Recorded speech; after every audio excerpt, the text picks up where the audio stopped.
ನಮಸ್ಕಾರ, ಶುಭೋದಯ.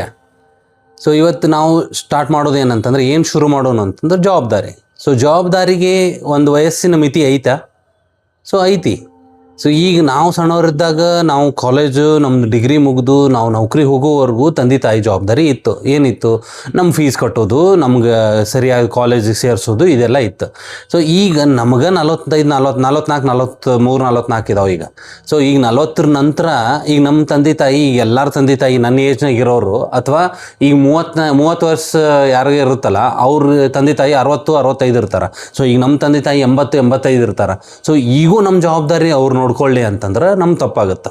ಸೊ ಯಾಕೆ ಈ ಉದಾಹರಣೆ ಹೇಳಾಕತ್ತೀನಿ ಅಂತಂದ್ರೆ, ಸೊ ಈಗ ನಮ್ದು ಮದುವೆ ಆಯ್ತು, ಮದುವೆ ಆದ್ಮೇಲೆ ಮಕ್ಕಳದು, ಅವ್ರ ಮೊಮ್ಮಕ್ಕಳು ಕಂಡ್ರು. ಸೊ ಇಡೀ ಮನೆ ಜವಾಬ್ದಾರಿ ಇನ್ನೂ ನಮ್ಮ ತಾಯಿ ಮನಿದೆಲ್ಲ ನೋಡಿಕೊಂಡು ಹೊರಗಿಂದೆಲ್ಲ ನಮ್ಮ ತಂದೆನ ನೋಡ್ಕೊಳಕತ್ರ ನಮ್ಮ ತಂದೆ ತಾಯಿ ವಯಸ್ಸಾಗೈತಿ, 80-75 ಹಿಂಗಾಗೈತಿ.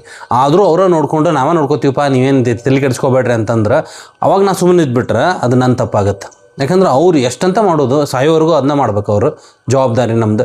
ಸೊ ನಮ್ಮ ಜವಾಬ್ದಾರಿ ಏನೈತಿ, ಈಗ ನಮಗೂ ಮಕ್ಕಳದು, ಅವ್ರಿಗೂ ಸ್ಕೂಲ್ಗೆ ಹೊಂಟಾರ, ಹೈಸ್ಕೂಲ್ ಹೊಂಟಾರ, ಕೆಲವೊಬ್ರು ಕಾಲೇಜ್ ಹೋಗ್ಯಾರ ನಮ್ಮ ಮಕ್ಳು. ಸೊ ನಮ್ಮ ಏಜ್ ಗ್ರೂಪ್ನಾಗ ಇದ್ದವ್ರು ಎಷ್ಟೋ ಹುಡುಗರು ಅವ್ರ ಮಕ್ಕಳು ಕಾಲೇಜ್ಗೆ ಹೋಗ್ಯಾರ, ಕೆಲವೊಬ್ರು ಮದುವೆನೂ ಆಗ್ಬಿಟ್ಟೈತಿ, ಈ ಮೊಮ್ಮಕ್ಕಳು ಕಂಡ್ರು ಅವರು ಕೆಲವೊಬ್ರು. ಸೊ ಹಂಗಿದ್ದಾಗೂ ನಮ್ಮ ತಂದೆ ತಾಯಿನ ನೋಡ್ಕೋಬೇಕು. ಅವ್ರು ವಯಸ್ಸಾಗೈತಿ. ಸೊ ವಯಸ್ಸಾದ್ಮೇಲೆ ಅವ್ರಿಗೆ ಒಂದು ಸ್ವಲ್ಪ ರೆಸ್ಟ್ ಅನ್ನೋದು ಇರ್ಬೇಕು. ಅವರು ತಂದೆ ತಾಯಿ ನಮ್ಮ ಮಕ್ಕಳದ್ದು ಅಂಥೇಳಿ ಅವ್ರು ಮಾಡ್ತಾರೆ, ಇಲ್ಲ ಅಂದಿಲ್ಲ. ಹಂಗೆ ಅಂಥೇಳಿ ನಾವು ಸುಮ್ಮನೆ ಇದ್ಬಿಟ್ರೆ. ಸೊ ಈಗ ಫಾರ್ ಎಕ್ಸಾಂಪಲ್ ಒಂದು ಉದಾಹರಣೆ, ಈಗ ನಮ್ಮ ತಾಯಿಗೆ 75 ವರ್ಷ. ಸೊ 75 ವರ್ಷ ಇದ್ದಾಗೂ ಅವರೇ ಎಲ್ಲ ಜವಾಬ್ದಾರಿ ನೋಡ್ಕೊಂಡ್ರೆ ಮನಿದೆಲ್ಲ ನಮ್ಮ ಮಕ್ಕಳದು ಸೊ ಅವ್ರು ಏನಿದ್ರು ಅಜ್ಜಿ ಇದ್ದಾಳ್ತು, ಅಜ್ಜಿ ಜೊತೆಗೆ ಇದ್ಬಿಡು ಅಂಥೇಳಿ ಬಿಟ್ವಿ ಅಂತಂದ್ರೆ, ಸೊ ಅವ್ರಿಗೆ ಪ್ರೆಷರ್ ಬೀಳ್ತಿರ್ತೈತಿ. ಆದರೆ ಹೇಳಂಗಿಲ್ಲ, ಅವ್ರು ನಕ್ಕೋತಾ ಇರ್ತಾರೆ, ಚಲೋ ಆತ್ಮ ಮೊಮ್ಮಕ್ಳ ಜೊತೆಗಿದ್ದೀವಿ ಅಂತಾರೆ.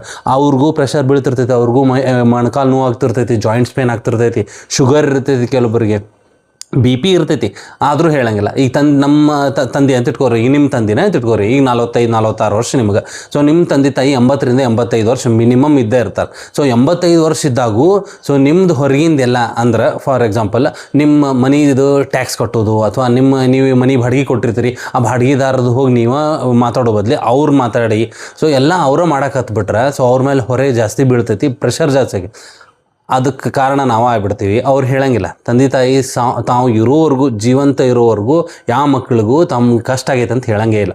ಯಾಕಂದ್ರೆ ಅದು ತಂದೆ ತಾಯಿದು ಗುಣನ ಹಂಗಿರ್ತೈತಿ, ತ್ಯಾಗದ ಗುಣ.